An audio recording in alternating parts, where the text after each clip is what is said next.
চুপ করে আছো কেন? তুমি কি ভাবছো তোমার এই চুপ করে থাকা আমি বিরক্ত হয়ে চলে যাব? মোটেও না। সুলতান মাহমুদ পৃথ্বীরাজের হাত থেকে ভারতকে রক্ষা করার জন্য 17 বার অ্যাটাক করেছিল ধৈর্য ধরে।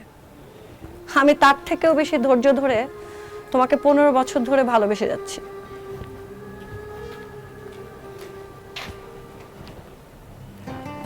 তোমাকে কি আমি বলেছি আমার পিছু পিছু ঘুরতে বা চলে যেতে? তোমার জীবন তুমি কি করবে না করবে সেটা তুমিই জানো।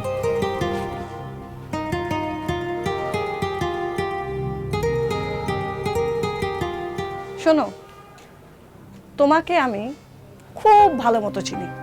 আগে হলে কান্নাকাটি করে সমুদ্র বানিয়ে দিতাম। কতবার ভেবেছি অন্য কোনো ছেলেকে ভালোবেসে চলে যাব, কিন্তু সেটা যেহেতু ঘটেনি, তার মানে আমার ভবিষ্যৎ তোমার সাথেই বাঁধা।